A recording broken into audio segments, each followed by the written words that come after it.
అందరికీ నమస్కారం. నిన్నే వరిస్తా పార్ట్ 49. వేద్ మన్విత ఫోటో చూస్తూ అసలు నా మనసులోకి ఇంతలా ఎలా వచ్చేసావు మన్వి? కల్పనతో చెల్లితో తప్ప వేరే ఏ అమ్మాయితో కూడా నేను క్లోజ్గా మాట్లాడలేదు.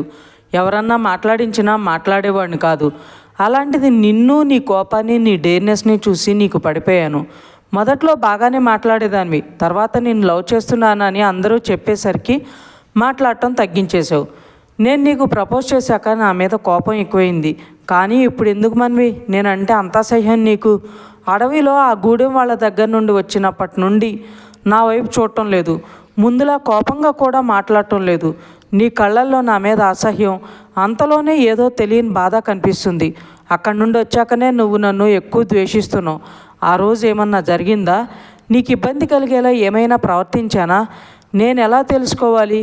నీతో మాట్లాడదామంటే నీకు నన్ను చూడటమే ఇష్టం లేదు. అలాంటిది మాట్లాడాలి అంటే అసలు ఒప్పుకో. ఏం చేయాలో నాకు అర్థం కావటం లేదు అని బాధపడి కన్నీళ్ళు వస్తుంటే వంశీ, కీర్తన్ అది చూసి చాలా ఫీల్ అవుతారు. ఎందుకురా ఆ పిల్లకంత పొగరో? మన వేదలాంటి వాడు దాన్ని లవ్ చేయటం ఎక్కువ. అలాంటిది వీడు ప్రాణం పెట్టుకున్నాడు. అది అర్థం చేసుకోకుండా వీడిని తిట్టడం, అసహ్యంగా చూడటం నాకు నచ్చలేదు. వీడు తనతో మాట్లాడాలి అనుకుంటున్నాడు, కానీ ఆ అవకాశం ఆ పిల్ల ఇవ్వడం లేదు.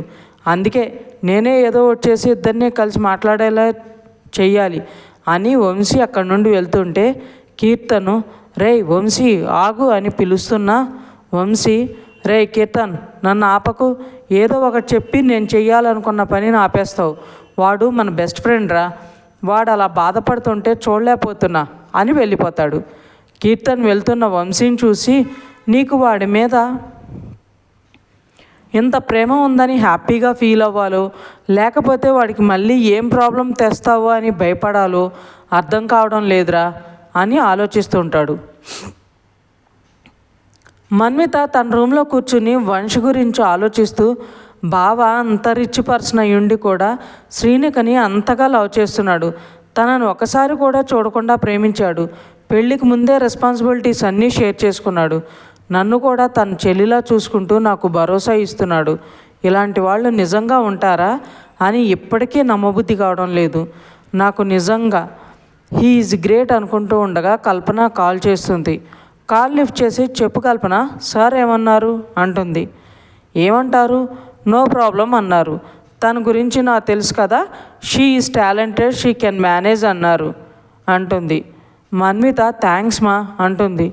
నన్ను మొత్తం చెప్పనివ్వే తల్లి, మళ్ళీ నా మీద యుద్ధానికి వస్తావు అంటుంది కల్పన. మన్విత నవ్వి సరే చెప్పు, నీ మీద యుద్ధానికి వచ్చే అంత పెద్ద విషయం ఏంటో అంటుంది. సారు నిన్ను వేదిని ఒక ప్రాజెక్టులో వేశారు అంటుంది కల్పన. మన్విత సీరియస్గా వాట్? అదెలా వేస్తారు కల్పన? తన ఆర్కిటెక్చరు, మనం కంప్యూటర్ సైన్సు, మరి 2 బ్రాంచెస్ వాళ్ళని కలిపి ఎలా ప్రాజెక్ట్ చేయమంటారు? అదెలా పాసిబుల్ అంటుంది. కూల్ మన్వి, ఎందుకంత కోపం? అక్కడికేదో మీ ఇద్దరికి పెళ్లి చేస్తున్నట్లు, మిమ్మల్ని కలిసి కాపురం చేయమన్నట్లు అంత ఫైర్ అవుతున్నావు. జస్ట్ 2 months ప్రాజెక్ట్ అంతే అంటుంది కల్పన. ఏంటే 2 months ప్రాజెక్టు? అయినా వాడిది వేరే బ్రాంచు, మనది వేరే బ్రాంచు.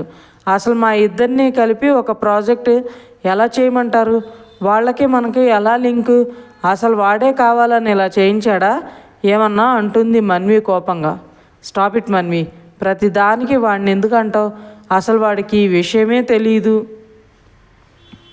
వాడు కాలేజీకి రాక 1 week అవుతుందంట, సార్ చెప్పారు అంటుంది కల్పన. ఓ అలానా? మరైతే నీ ఫ్రెండ్కి హెల్ప్ చేయాలని నువ్వే ఏమన్నా అనగానే, ఏ ఎందుకే ఎప్పుడు చూడు వాడి మీద నా మీద పడతావు రాక్షసి. నేను వెళ్ళగానే సార్ పిలిచి నిన్ను, నన్ను, వేద్ని ఒకటే ప్రాజెక్టులో వేసామని చెప్పారు.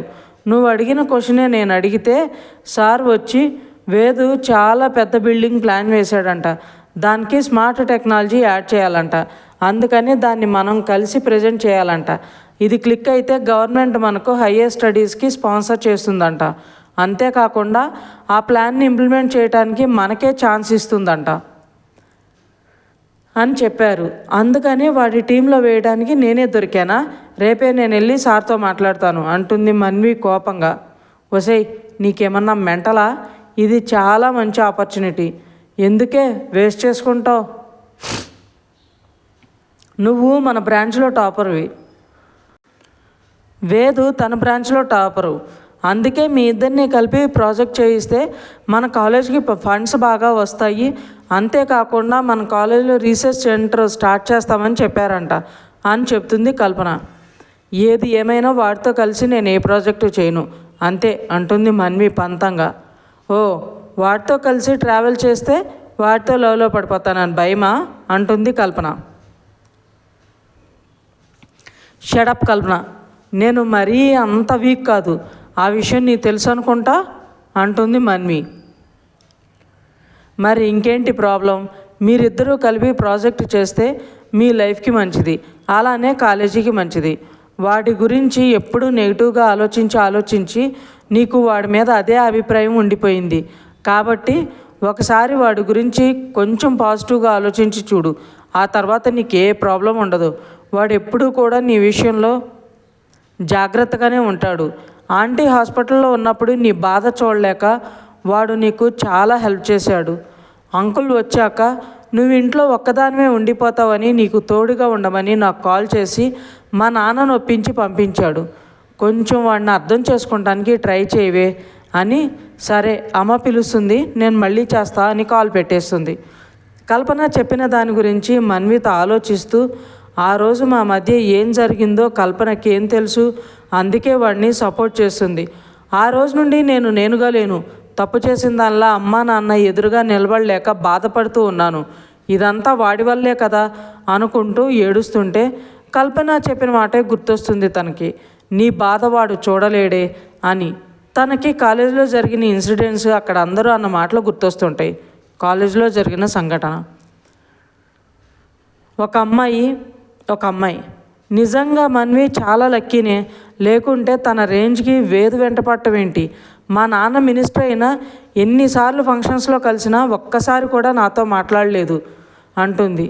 ఇంకొక అమ్మాయి, అసలు తనని ఎంత జాగ్రత్తగా చూసుకుంటాడో కదా. తను వచ్చిన ఫస్ట్ రోజు నుండి సీనియర్స్తో తనకి గొడవే, అందుకే వాళ్ళు తనని ఇబ్బంది పెట్టాలని చూసినా వేదు తనకి ప్రాబ్లం రాకుండా చూసుకుంటూ వచ్చాడు అంటుంది. ఇంకొక అబ్బాయి, ఏముందిరా అమ్మాయిలో, ఆ వేదు తన చుట్టూ తిరుగుతున్నాడు ఇలా చాలామంది చాలా రకాలుగా మాట్లాడుకోవటం వింటుంది మన్వి. వాడికి నా మీద అంత ప్రేమ ఉంటే ఇంత జరిగినా కూడా ఏం జరగనట్టు ఎందుకు బిహేవ్ చేస్తున్నాడు, మా అమ్మ కోసం అంత మనీ ఎక్కడి నుండి తెచ్చాడు అని ఆలోచిస్తూ అలాగే నిద్రపోతుంది.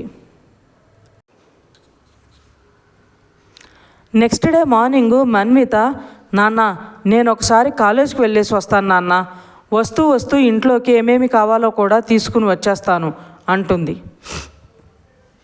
నువ్వు చదువుకో అమ్ములు, నేను వెళ్తాగా అంటారు రవీంద్ర గారు. మీరు రెస్ట్ తీసుకోండి నాన్న, 3 రోజుల నుండి రెస్ట్ లేకుండా తిరుగుతూనే ఉన్నారుగా, నేను చూసుకుంటానులే నాన్న అని వెళ్తుంది. 1 గంట తర్వాత రవీంద్ర గారు మన్విత కాల్ చేసి,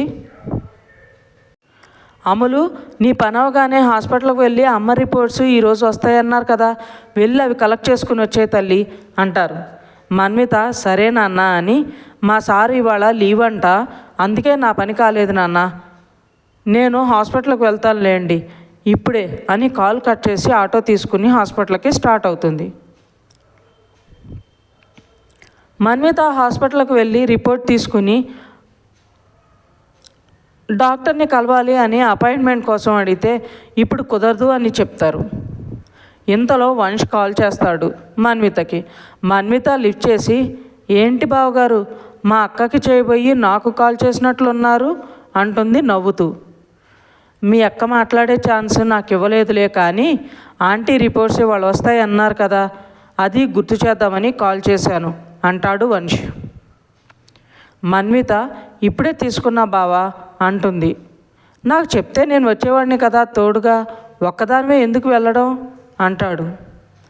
మన్విత పర్వాలేదులే బావా అని, అయినా ది గ్రేట్ బిజినెస్ మ్యాన్ని డిస్టర్బ్ చేయడం ఎందుకని అంటుంది నవ్వుతూ.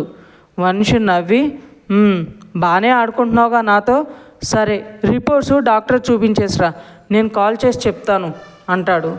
డాక్టర్ లేడంట బావా, వేరే హాస్పిటల్కి వెళ్ళారంట అని చెప్తుంది. వంశు అవునా అని, సరే నేను కనుక్కుంటానుండు అని తన కాల్ని హోల్డ్లో పెట్టి డాక్టర్ కాల్ చేసి ఎక్కడున్నాడో కనుక్కుంటాడు. అతనితో అర్జెంట్ అని చెప్పి రిపోర్ట్స్ చెక్ చేయమని చెప్పి, మన్వి అతను హిమాలయ హాస్పిటల్స్లో ఉన్నాడంట, నువ్వు అక్కడికి వెళ్ళు, నేను ఇక్కడ నుండి స్టార్ట్ అవుతాను అని చెప్తాడు. మన్విత రేపు చూపిద్దాంలే బావా అంటుంది. వద్దు మన్వి, ఇప్పుడే కదా సర్జరీ అయ్యింది, ఏమన్నా కాంప్లికేషన్స్ ఉంటే ముందే తెలుసుకోవటం బెటర్. నేను స్టార్ట్ అవుతున్నా, నువ్వు కూడా వచ్చేయి అని కాల్ పెట్టేస్తాడు. మన్విత వంశీ చెప్పిన హాస్పిటల్ దగ్గరకు వెళ్తుంది. తను వంశ్ కోసం వెయిట్ చేస్తూ అటు ఇటు తిరుగుతూ చూస్తూ ఉంటుంది. వంశ్ ఇంకా రాలేదని తను వాష్రూమ్కి వెళ్ళి వచ్చేసరికి తనకి శ్రీనిక కారు ఎక్కుతూ కనిపిస్తుంది. తను కోపంగా దగ్గరకు వెళ్ళాలని ముందుకు వస్తుండగానే శివాంశు వాళ్ళ అమ్మగారిని కారులో జాగ్రత్తగా కూర్చోబెట్టి తను వచ్చి కారు ఎక్కి డ్రైవ్ చేస్తూ ముందుకు వెళ్ళిపోతాడు. శ్రీనిక ఏంటి ఇక్కడ ఉంది, బావ తను బెంగళూరులో ఉంది అని చెప్పాడు, తన పక్కన ఎవరో ఆంటీ కూడా ఉన్నారు, అతనెవరు అసలు అని ఆలోచిస్తూ ఉండగా వంశ్ అన్న మాటలు, వాడు రానిస్తే కదా తను రావడానికి అన్నది గుర్తుకొచ్చి, అంటే శ్రీనిక ఏదో ప్రాబ్లంలో ఉంది, వీళ్ళిద్దరూ కలిసి మా దగ్గర ఏదో దాస్తున్నారని సీరియస్ అవుతుంది. అప్పుడే వంశ్ కారు వచ్చి మన్విత ముందు అవుతుంది. వంశ్ కారు దిగి నవ్వుతూ మన్విత దగ్గరకు వచ్చి, మన్వి కమ్, డాక్టర్కి వేరే హాస్పిటల్లో అపాయింట్మెంట్ ఉందంట మళ్ళీ అని తన చేతిలో రిపోర్ట్ తీసుకుంటుంటే మన్విత కోపంగా చెయ్యి వెనక్కి తీసుకుంటుంది. అన్విక కొట్టేసరికి ఆద్విక్ షాక్ అయ్యి చెంప మీద చెయ్యి పెట్టుకుని, రాక్షసి ఎందుకే అంత గట్టిగా కొట్టావు, ఏదో పెళ్ళాం కదా అని కొంచెం చొరవ తీసుకున్నా, దానికి ఇలా కొట్టేస్తావా అంటాడు. అన్విక సీరియస్గా, కొట్టక ముద్దు పెట్టుకుంటారా, పెళ్ళామైనా సరే ఇష్టం లేకుండా చొరవ తీసుకోవటం తప్పే, పోలీస్ ఆఫీసర్ కదా ఆ మాత్రం తెలీదా అంటుంది. ఆద్విక్ అన్విక నడుం చుట్టూ చేతులేసి, అది అందరి విషయంలో బుజ్జి, కానీ నేనంటే ప్రాణం ఇచ్చే నా పెళ్ళం, నా ప్రెజెన్స్ని ఫీల్ అయ్యే నా బంగారం విషయంలో కాదు. నీకు నేను ఉండటం ఇష్టం లేదు అనుకుంటే ఈ పాటికి మీ నాన్నతో చెప్పి నన్ను పంపించేదానివి కదా, నా కోసమే చీర కట్టుకుని నన్ను కవ్వించాలనే కదే ఎంత కష్టపడుతున్నావు అంటాడు కళ్ళెగరేస్తూ. అన్విక ఆద్వికని వెనక్కి నెడుతూ, ఈ డిస్కషన్స్ అన్నీ అనవసరం, ముందు బయటకు వెళ్ళు అది అంటుంది. కోపంలో కూడా నా మీద ప్రేమ తగ్గడం లేదే నీకు, అందుకే ప్రేమగా అది అని పిలుస్తున్నావు అమ్మా అంటాడు. రే దున్నపోతు, ముందు బయటికి పోరా, నువ్వు నీ చెత్త లాజిక్స్ అని అరుస్తుంది. కూల్ బంగారం వెళ్తున్నా అని మళ్ళీ వెనక్కి వచ్చి గట్టిగా హక్ చేసుకుని, త్వరగా చీర కట్టుకునిరా, నీకోసం నిన్ను చీరలో చూడటం కోసం 1000 కళ్ళతో బయట వెయిట్ చేస్తుంటా, నిన్ను పెళ్ళప్పుడే చూశాను చీరలో, తర్వాత ఎప్పుడూ చూడలేదని చెప్పేసి ఫాస్ట్గా బయటకు వెళ్ళిపోతాడు. ఆద్విక్ అన్విక రూమ్లో నుండి బయటకు వచ్చి మయూరి గారి దగ్గరికి వెళ్ళి, థ్యాంక్స్ అత్తయ్య, ఎప్పుడూ నన్ను సపోర్ట్ చేసే మామయ్య ఇప్పుడు నన్ను చూస్తేనే కోపడుతున్నారు, మీకు నా మీద కోపం ఉన్నా కూడా అవన్నీ పక్కన పెట్టి అన్వితతో నన్ను కలవడానికి చాలా హెల్ప్ చేస్తున్నారు, మీరు నా మీద పెట్టుకున్న నమ్మకాన్ని వమ్ము చేయను అత్తయ్య, అన్వి నా ప్రాణం, తనని జాగ్రత్తగా చూసుకుంటాను, తనకి దగ్గర అయ్యి తన ప్రేమను మళ్ళీ గెలుచుకుంటాను అంటాడు.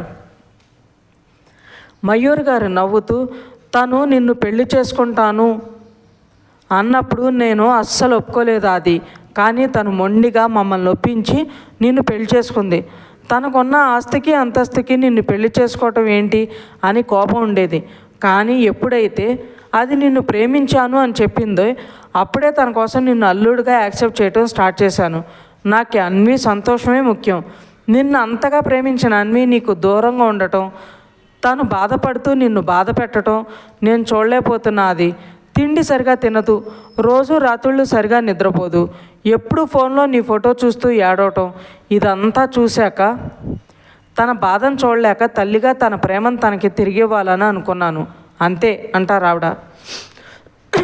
ఆద్విక్ చేతులెత్తి దండం పెడుతూ, చాలా థ్యాంక్స్ అత్తయ్య, తన ప్రేమ ఏంటో నా లైఫ్లో తన స్థానం ఏంటో నాకు బాగా అర్థమైంది, చచ్చినా తనని దూరం చేసుకోను అంటాడు. సరే మీ మామయ్య వస్తున్నాను అని కాల్ చేశారు, ఆయన వచ్చేలోపు అని మొహమాటంగా చెప్తుంటే ఆద్విక్, పర్లేదంటీ వెళ్తాను, కాకపోతే ఒకసారి తన శారీలో చూసి వెళ్తాను, మీరు వెళ్ళి తను రెడీ చేయండి ప్లీజ్ అంటాడు. మయూర్ గారు నవ్వుతూ, ఓహో నా కూతుర్ని హెల్ప్ తీసుకోలేదన్నమాట అంటారు. ఆద్విక్ నవ్వుతుంటే మయూర్ గారు అన్విక దగ్గరకు వెళ్తారు. అన్విక వాళ్ళ అమ్మని కోపంగా చూస్తూ, ఆదిని ఎందుకు పంపామా? తను ఇంటికి వస్తుండడం నాన్నకు తెలిస్తే చాలా ప్రాబ్లం అవుతుంది. అందుకే ఎప్పుడు తన్ని రానివ్వకు అంటుంది. మయూర్ గారు అన్వికకి చీర కడుతూ, తన భార్య దగ్గరికి తను వస్తున్నప్పుడు నేనేలా ఆపుతానన్వి? ఆ హక్కు కూడా నాకు లేదు కదా అంటారు. మామ్ చాలు, బాగానే కవర్ చేస్తున్నావు తనని. నువ్వు వెనకేసురాకు. Next week divorce case first hearing ఉంది కాబట్టి నువ్వు అతన్ని ఎంకరేజ్ చేయకు అంటుంది అన్వి. విడిపోయినంత తేలిక కాదు అన్వి మళ్ళీ కలవటం. తెంచుకున్నంత ఈజీగా బంధాన్ని నిలబెట్టుకోవడం కుదరదు. ఈ కాలం పిల్లలకి డ్రెస్ మార్చుకున్నంత సులువు అయిపోయింది విడాకులు తీసుకోవటం. ప్రేమించినప్పుడు పెద్ద ప్రాబ్లమ్స్ కూడా చాలా చిన్నగా కనిపిస్తాయి. అదే పెళ్ళయ్యాక ప్రతి చిన్న సమస్య కూడా చాలా పెద్దదిగా కనిపిస్తుంది. చిన్న విషయానికి కూడా ఓవర్గా రియాక్ట్ అవటం, ఏమీ లేని మాట గురించి గొడవ పెట్టుకోవటం, నువ్వెంత అంటే నువ్వెంత అని మాట్లాడుకోకపోవటం చాలా ఎక్కువ అవుతుంది. పెళ్ళైన కొత్తలో బాగానే ఉంటారు. ఎందుకో తెలుసా? వయసు ప్రభావం, తను కోరికలు ఎక్కువే కాబట్టి. కానీ ఆ కలయికనే వాళ్ళిద్దరి మధ్య ఉన్న బంధాన్ని బలపరుస్తుంది. ఒకరి మీద ఒకరికి ప్రేమను పెంచుతుంది. కానీ మీకు అది కనిపించదు. పిల్లలు పుట్టాక ఆ ప్రేమ తగ్గిపోతున్నట్లు అనిపిస్తుంది. కానీ అది నిజం కాదు. అప్పుడే ఇంకా ప్రేమ పెరుగుతుంది. తన కోసం, పిల్లల కోసం భర్త బయటపడే కష్టాన్ని గుర్తించే భార్య ఇంటికి రాగానే ఆ భర్తకి సాంత్వన చేయించేలా అతనికి అనుగుణంగా మారినప్పుడు ఆ భార్య ప్రేమ కనిపిస్తుంది. అలానే భర్త కూడా తన గురించి, పిల్లల గురించి తన భార్య అన్నింటినీ వదులుకొని వాళ్ళనే తన వాళ్ళగా అనుకుని వాళ్ళ కోసం పడే తపన, కష్టం చూసి తను చేసిన పనులకు వంకలు పెట్టకుండా ప్రేమగా మాట్లాడినప్పుడు, తన వంతుగా వీలైన సహాయం చేసినప్పుడు ఆ భర్త చూపించే ప్రేమకి భార్య పొంగిపోతుంది. ఇలా ఒకరి మీద ఒకరు చూపించే ప్రేమను అర్థం చేసుకోవాలి. అంతేకాని అర్థం పర్థం లేని విషయాలకు, చిరాకులు అన్న మాటలకు గొడవ పడటం కాదు. భార్యాభర్తల మధ్య ఉన్న అపార్థం, దాన్ని ఇద్దరూ కూర్చుని మాట్లాడుకుని అపార్థాన్ని దూరం చేసుకోవాలి. భార్యని భర్త, భర్తని భార్య అర్థం చేసుకోవాలి. ఇది భార్యాభర్తల మధ్య ఉండాల్సింది. మీలా ఆ బంధాన్ని గౌరవం ఇవ్వకుండా మీ ఇష్టాన్ని పెళ్ళిళ్ళు చేసుకుంటూ, మీ ఇష్టానికి విడాకులు తీసుకుంటూ పోతే ప్రపంచంలో పెళ్ళి అనే పవిత్ర బంధంకి విలువ లేకుండా పోతుంది. ఇంతకంటే నేనేమీ చెప్పలేను అనేసి చీర కట్టడం అయ్యింది, చూసుకో అనేసి వెళ్ళిపోతారు.